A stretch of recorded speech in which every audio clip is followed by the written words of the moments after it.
Hey, everybody. Welcome back to Rewind GenX Podcast with Matt and Allie. I'm Matt. And I'm Allie. And today we're doing a movie called Spies Like Us, starring Chevy Chase and Dan Aykroyd.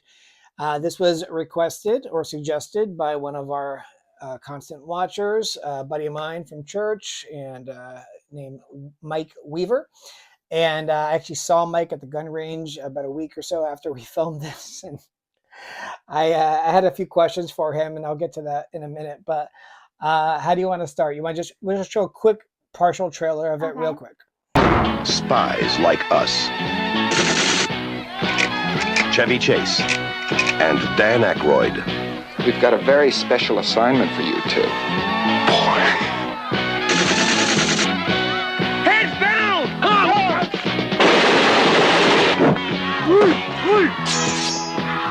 This is my sister. You can all have her.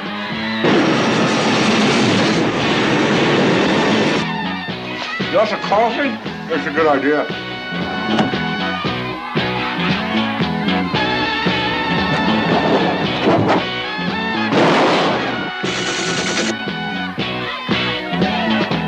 Let me see that.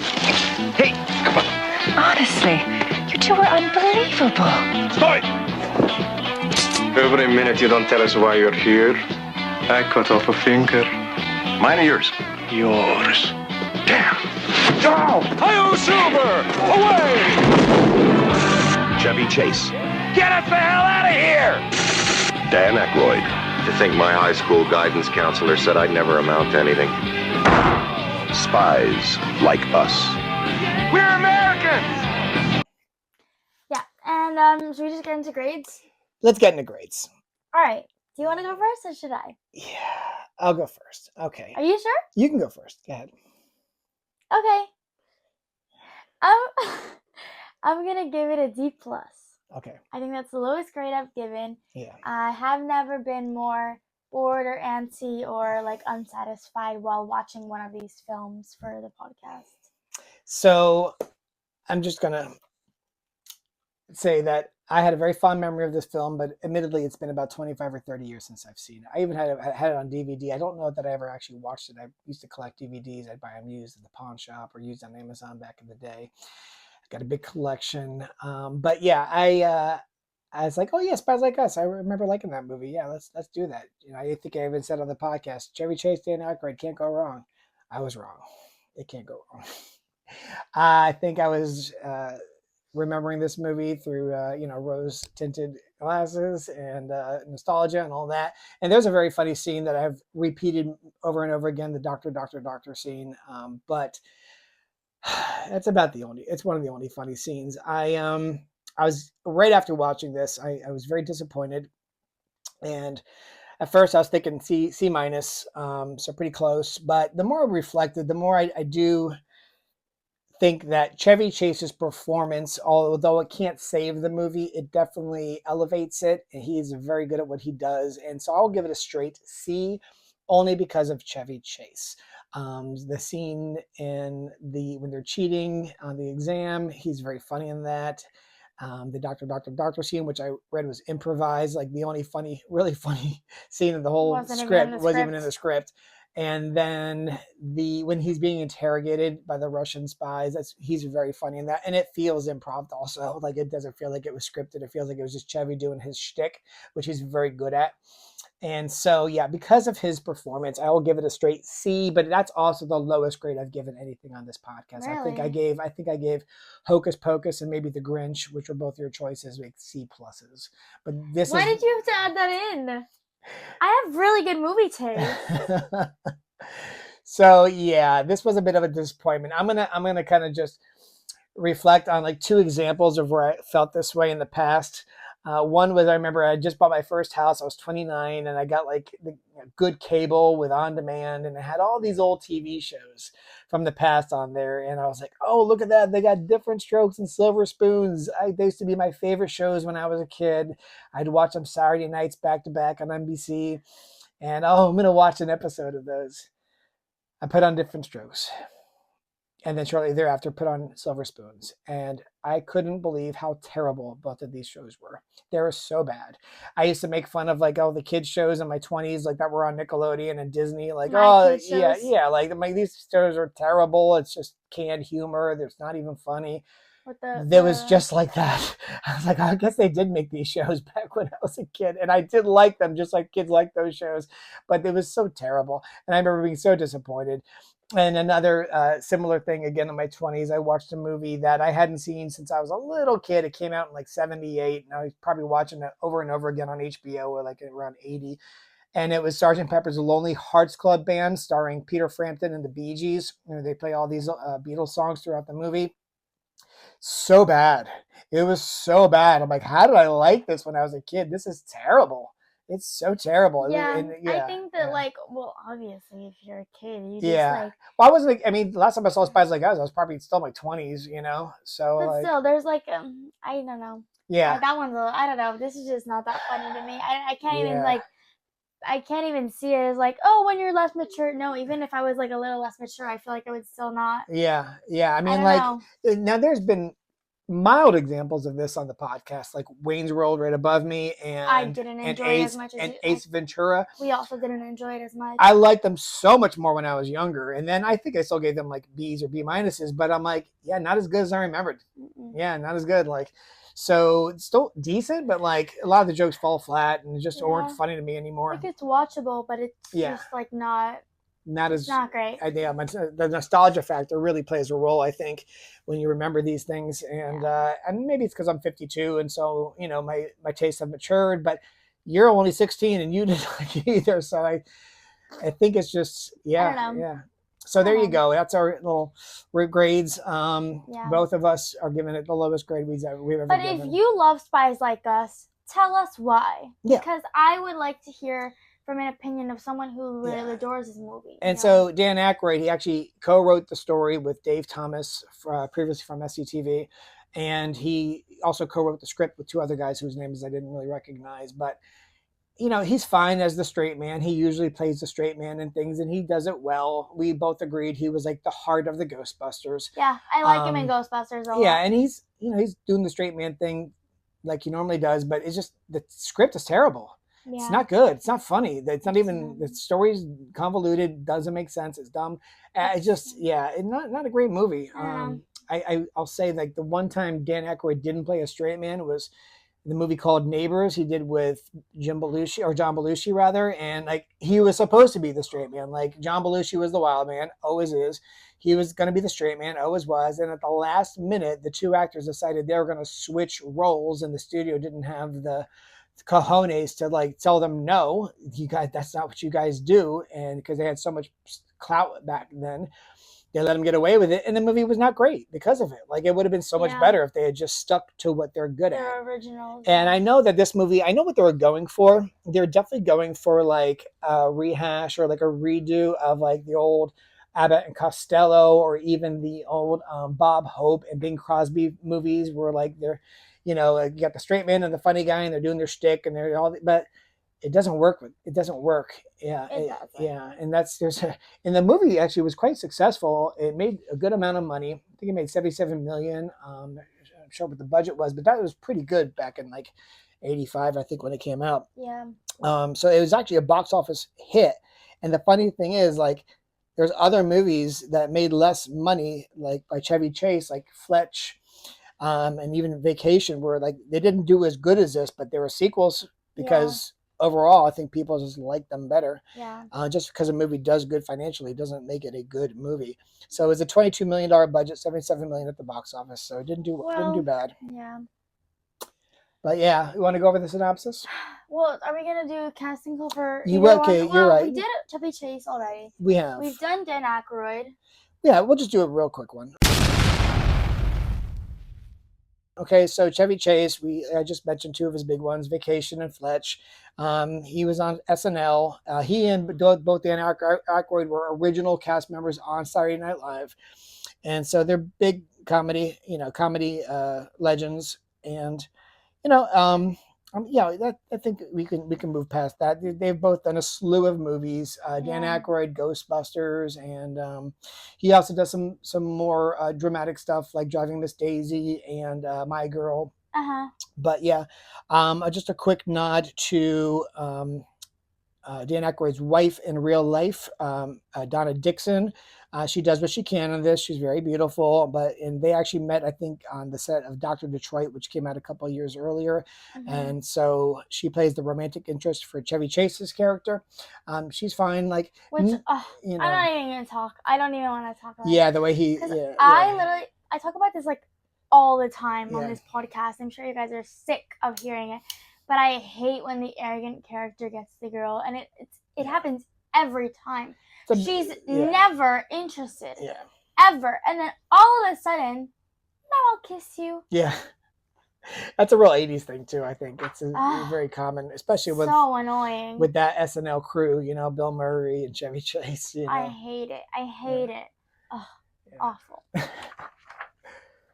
But getting back to my buddy Mike, so I saw him at the range. He works there part-time just because he's a real gun enthusiast and may as well get paid for a little bit. But I went there with my buddy Jimmy, and he was there. We're like, we're shooting the hay with him. And I said, hey, Mike, just real quick, when's the last time you actually watched Spies Like Us? He's like, oh, God, it's been at least 20 years. I'm like, yeah, watch it again. Yeah. Go watch it again. I know you recommended it. We watched it. We're going to do the podcast. Like, watch it again. I don't think you're going to be as in love with it as you once were, because I thought, yeah, maybe it is that just nostalgia. Yeah. All right, are we good with the casting call? That's it. That's fine. I don't really know anyone else. No, me either. Yeah. Okay, so we'll go through the synopsis quickly because honestly, this story is not that interesting. So the main two characters are Austin Milbarge and Emmett Fitzhume. Austin Milbarge is a codebreaker in the dark basement at the Pentagon who aspires to escape his under-respected job to become a secret agent. Emmett Fitzhume, a wisecracking, pencil-pushing cinnamon envoy, takes the Foreign Service exam under peer pressure. Milbarge and Fitzhume meet during the test, in which Fitzhume openly cheats after his attempts to bribe his supervisor, Alice, and the test monitor in exchange for both the answers. And both there's actually a few good cameos by famous directors. Frank Oz, who we did a whole homage to when we did Empire Strikes Back, is actually the guy monitoring the test. Is he really? Yeah, the bald guy with the mustache. Yeah, that's Frank Oz. And then also later in the movie, I think Sam Raimi makes a quick little cameo, and one of the great directors, Terry Gilliam, the only American from Monty Python, is one of the doctors in the room. Yeah. These are just cameos because we're buddies with John Landis, who directed it. Maybe that's another thing. John Landis, like, what gives? He has so many good movies under it. No, but still, like, as a director, maybe you should. I don't know, but like he directed. Coming to America with Eddie Murphy, one of the funniest movies out there. He directed Trading Places with Dan Aykroyd and Eddie Murphy. Like, again, a classic, so funny. And then this one, like, what happened? Yeah, I don't know. I mean, like I said, he didn't write it, and the screenplay itself wasn't bad, I guess. Yeah. So I guess he did what he could. I guess, yeah. I think they definitely should have just, the director should have just read the script and go, listen, maybe this has some potential, but this needs a complete overhaul, you know? Yeah. Because it does have potential. It's, there are certain parts that you said that are kind of funny. Yeah, and Chevy Chase, like I said, he does what he can. He's a very funny comedic actor. And, so I don't know. I just wish it was, I don't know. Yeah. So yeah, they both fail because they were cheating, and they had this whole big scene where they were, I don't know, it was like a whole heart attack. Yeah. It was a lot. And it was kind of funny. Milbarge, which is Dan Aykroyd, was not prepared to take no, I'm lying. Neither one was prepared. Was not prepared to take the test, having only had one night to study, and after a supervisor deliberately withheld a 2 weeks notice for the exam, leaving him vulnerable to fail and being forced to remain in the depths of the Pentagon, leaving two expendable covert agents to act as decoys to draw attention away from a more capable team. Ruby and Keyes of the Defense Intelligence Agency decide to enlist Fitzhume and Milbarge. So yeah, basically they said, they showed them the video of them cheating, and they're like, actually, we lied. We like guys agents who take risks. Yeah, and so yeah, we're gonna make you official agents, and we're gonna put you on a real mission.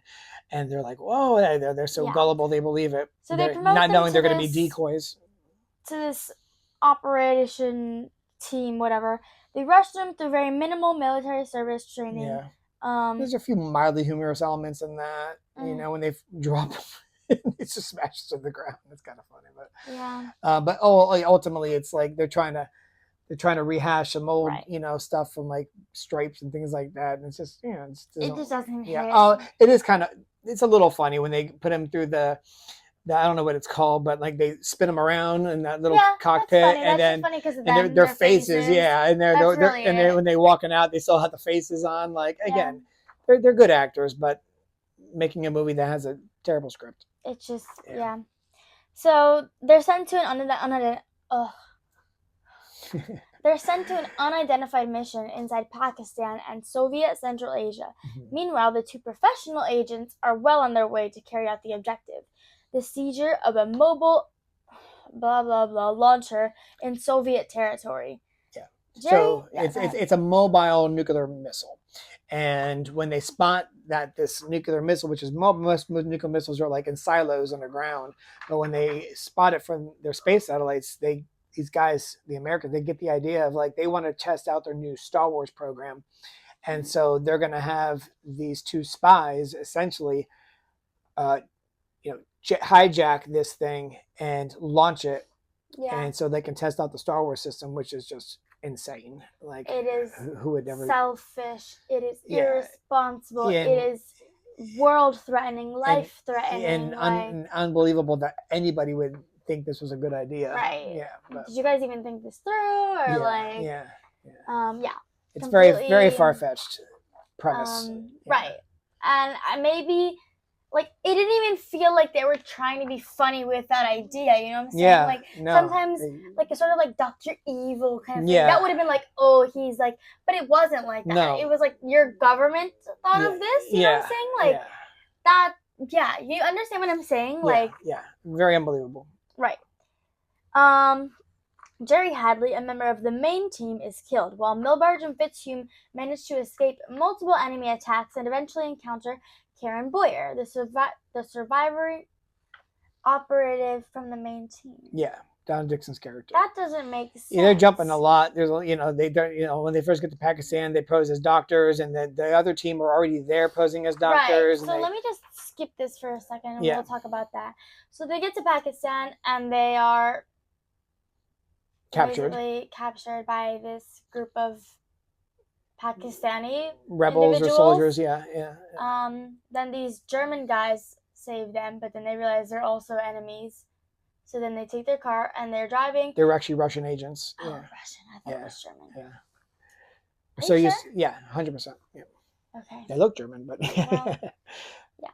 But and they're captured by more Pakistani soldiers. Yeah. And this time they're saved by like these American doctors. We think. Oh, this must be Dr. So-and-so and so-and-so. Right. And then, so from context clues, there never existed those two doctors, correct? Perhaps not. Yeah, I don't think so. Because that was just their way of getting out of doing the surgery. Yes, because they're not real doctors either. They're the real undercover agents. And so they get these two clowns to attempt to do a so appendectomy. Miss Karen Boyer basically seduces Chevy Emmett. Chase's case. Yes. Yeah.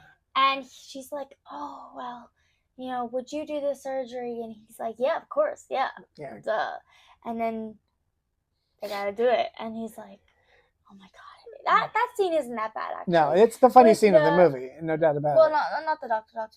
Yeah, well, even like the whole surgery. Yeah, the whole he's like. Or he's like going under to read the book, and then he's like, "I'm going to cut," and then he like looks at the other doctor, and the doctor's like, "No," and he goes like lower. He's like start at the heart. He's like isn't that a little high? And he's like, "Of course, I was showing what not to do. I don't know." Yeah. I was just prepping the area or something like that. Something stupid, yeah. And then he dies, which is also kind of humorous in a way, and then they kick him out. They make a run for it, and then Yeah, and then I feel like at that point they kind of realize, like, what is this mission? Like, they're like, they're very suspicious of it. Yeah. So.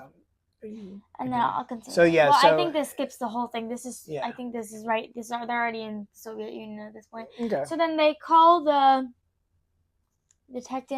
Defense Intelligence Agency. Yeah, on a payphone. They're like, what are we supposed to do? And they're like, why are you calling us on a public phone? Yeah. And they're like, just cross the Soviet border. Just cross it, and then you'll know your mission or whatever. Yeah. So they're doing that. They see the other two doctors. Yeah. And they're like, let's follow them. Long story short, they all make it across the Soviet Union border. However, like they said, one of the doctors is killed. The one that's not the lady. Yeah. Yeah. By the Soviets. Yes. And also the two decoys are captured by the Soviet soldiers. Yeah, I believe. the ones you thought were German. No. Oh, okay. No, then they. Yeah, you're right. They got captured by Soviet soldiers and then brought for an interrogation, and then those two guys come in. You're right. Yes. Yeah. So, so the trio disguise themselves and hastily. Oh God, they skipped over so much. You're right. Yeah, that's what I'm saying. Yeah. So there's this whole interrogation scene. Are you sure you didn't like do it wrong or like? No. Yeah. Damn. Yeah. All right. So there's this whole interrogation scene because Dan Aykroyd's character makes a run for it, essentially. Yeah. And Chevy gets caught. Chase is caught, yes. Well, he doesn't even try to run. No. Dan Aykroyd actually jumps off the side of this rock or something. I don't know. Yeah. And Chevy Chase is like, he's unserious the entire time in this interview. Yeah. And then Dan Aykroyd encounters Karen Boyer, the other agent, as we know now. Yeah. And he's like, I gotta go find my partner, whatever. So he goes, he finds Chevy Chase. What happens that they're like? He manages. He has a horse, doesn't he? Yeah, and they manage to free him. They get away. Yeah. So now it's basically just Dan Aykroyd, Chevy Chase, and Donna Dixon. Karen Boyer. And they locate the portable nuclear weapon that they were supposed to. That was their target. Yeah. And so now they have to figure out a way to. So she explains what the actual mission is. Yeah. She's like, you guys are decoys, and you guys are just to distract them. Yes, but now our mission is to take that thing over, and our two main characters are like, well, in order to do that, we have to kill these 5 people that are like, protecting it, and I'm not killing anybody. So she says, well, I have these guns, and they're like stun guns or whatever. Tranquilizer guns. And so now we get to the part where they distract them by dressing as aliens, which is a little silly. So it's funny-ish. Yeah. The trio disguises themselves. That's actually wrong. It's only the two. Yeah. Whatever. Themselves in hastily constructed extraterrestrial outfits and tranquilizes the mobile missile guard unit. Following orders in real time from the intelligence agency operating from the Wamp military bunker in Nevada, they begin to utilize the launcher. At the end of their instructions, the vehicle launches the ICBM into space, targeting an unspecified area in the continental United States. Thinking they have started a nuclear war, the American agents and their Soviet counterparts I know. It's all silly. Pair up to live life before. Yeah, they pair up to go make the monster with 2 backs. They go. Yeah. Nobody knows what like the beast with 2 backs. Sorry. Like no one says that. I know it's an old crass. They're gonna go. They're gonna go have coitus. Tango. Yes. The horizontal mamba. Yes. No, it's the tango. Before the world is destroyed. Before the world ends. Yeah, the world's going to end. We may as well just go out with a bang, literally. And so they all pair off, and it's pretty stupid. It is pretty stupid. Yeah. But while Dan Aykroyd is after, he's done having sex with one of the Russian agents, he's laying there and he goes, my guidance counselor said I'd never amount to anything. And I guess he was wrong because I'm starting, ending the world. And then he just has a moment of clarity, an aha moment. And he says, guidance. And he knows what to do to try to stop the missile midair. Right. Because this guy that. Yeah. Because this guy that knows tech all of a sudden knows how to operate a Soviet missile and knows Yeah. how to stop it. Like, Yeah, it's pretty bad. So yeah, they but do while this is happening, the U.S. Star Wars misses. Yeah. It misses. The laser misses the missile. Yeah, and so just a little. So now the U.S. is freaking out. They're like, "Oh my God, what do we do?" And so they basically say like, well, some of the guys are like, well, we have to call the president and tell him what's going on. So like, so we don't retaliate. That let them know that we did this, not the Russians. So we don't start World War III. And the other two guys who are in charge of the mission were like, no, we're not going to. We'll be fine in this bunker. We'll be fine in this bunker. Let's just go ahead and let World War III start. Like, right? What? Yeah, like, that's absurd. So stupid. And so, luckily, Dan Aykroyd's character figures out how to stop it. Yeah. And so, and I just want to say, like, you didn't grow up in the 80s, but there was like a proposed weapons defense system called nicknamed Star Wars by Ronald Reagan, where it was exactly what you see in the movie. They'd be able to shoot nuclear missiles out of the air or out of space with this laser system. And so this movie is implying that they actually went through and made the Star Wars system, and now they want to test it out on a real live nuke. And that's why this mission was put into place, which is just preposterous. Yeah. All right, I'm just gonna finish this really. Yeah. Milbarge realizes that the missile can be diverted. The American spies and Soviet technicians quickly use Milbarge's knowledge of missile guidance systems to transmit instructions that deflect the missile off into space where it harmlessly detonates. Immediately after, the underground Wamp bunker is located by stormed U.S. Army Rangers. Ruby, Keyes, and the rogue military officials involved in the unauthorized covert operation are all arrested. Milbarge, Fitzhugh, and Boyer go on to be nuclear disarmament negotiators, playing a nuclear version of Risk meets Trivial Pursuit against their new Soviet friends. It's so dumb. Happy, stupid. So I think in the 80s, I think so many studios were just like more concerned about who they're getting for the movie than the actual movie. Script. Yeah. And I think this is one of those cases where, like, Dan Aykroyd, of course, because he wrote it, and originally I think John Belushi, his partner in comedy, who is a huge draw, were attached to it, and so their studios were like, yeah, let's make it, probably not even recognizing that it's a terrible script. Yeah. And so eventually when John Belushi died, they wound up getting Chevy Chase to replace his character, and who is also again great, just as great as John Belushi comedically, and also a big draw in movie star. And so I think they just overlooked the fact that the script was terrible. Yeah. Yeah, and they thought, well, what could go wrong? We got Chevy Chase and Dan Aykroyd, and John Landis is directing. What could go wrong? I don't know. Maybe get a good script. I'm sure that was also part of the movie's success at the box office. Yeah, for sure. No doubt about it. Yeah, like guys like me are like, and again, I guess I did like it at one point. I didn't like it to the point where, like, I would talk about it all the time. Like, there's movies like Trading Places or Coming to America or Animal House that are true classics, and they do hold up. But I did remember liking this movie, I guess mostly for those guys. But again, I guess my tastes were not great back then. And so in hindsight, yeah, not a good movie. And it's not as good as I remembered it. So if you're a huge Chevy Chase fan and you just like anything he does, I guess maybe it's worth your 90 minutes to watch it just to see him in action. But outside of that, I wouldn't recommend it to anybody at this point. Yeah. So there you go. That was the synopsis read by my lovely daughter, Allie. And now we'll just go ahead and get into some fun facts. There's not a ton of them. This will be a short pod, Honestly, do you have anything to say, really, before we go into this? I think I've said, I've said a ton about it. What about you? I mean, I kind of agree. There's not much I loved. Yeah. Really. Did you enjoy Chevy Chase at least? Some of his parts, like the interrogation, was good. Yeah. Very funny. The doctor was like funny maybe at first. Yeah, and like I said, that's the one I remember quoting all the time over the years, especially being in the medical profession. I'm an ER nurse, so the whole doctor thing has been, said a million times, and so it's about the only fond memory really of the movie, honestly. And again, during the fun facts, it was actually ad-libbed. So that's kind of disappointing, really. Yeah. So here we go, fun facts. All right.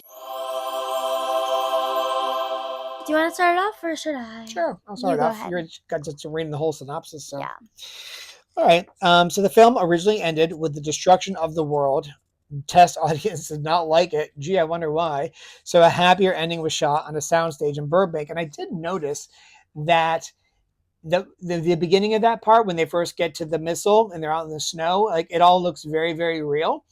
And then when they're like trying to stop the missile from going off, you can clearly see it's green screen. Really? Yes. I'm like, I don't think I was paying attention. and I'm like, oh, they're in front of a green screen. That's not that snow scene is not actually behind them. But you didn't look like that in the beginning when they first got there and took it over. Yeah. And now, after reading that fun fact, I know why. Oh, because they reshot that scene. They didn't go back to the location. They did it on a set with a green screen. So that makes perfect sense. Yeah. As a guest on the Chevy Chase show on October 4th, 1993, Dan Aykroyd tells a story about he and Chase being pursued by a truck full of paratroopers while on location in Morocco. Aykroyd had taken a snapshot of the military unit, who then pursued them at high speeds back to their hotel, where they evaded detection by abandoning the Jeep and hiding inside a van with curtains in the windows. The next day, as a prank, Aykroyd had John Landis tell Chase that he had been arrested and should expect them to be coming for him next. That's a pretty funny story. In an interview on Today, Dan Aykroyd said that the movie was intended to star Aykroyd and John Belushi, which I did mention already. The song Soul Finger, played by the Russians on a portable cassette deck, was recorded by the Bar-Kays and released in 1967. Dan Aykroyd and John Belushi's band, the Blues Brothers, covered the song for the 1980 album Made in America. Yeah. Were they, did that have any relation to... Well, Dan Aykroyd and John Belushi, that was the first big hit was on SNL, and then the movie The Blues Brothers, and that was very beloved characters and premise. And then they did go on to make some other movies together, including Neighbors, which again they should have never swapped roles. It would have been a much better movie had they stuck to Yeah. The first movie collaboration of Chevy Chase and Dan Aykroyd. Chevy Chase's most successful film at the North American box office in 1985. It grossed $60 million domestically, while his other pictures, Fletch and National Lampoon's European Vacation, grossed $50 million and $49 million, respectively.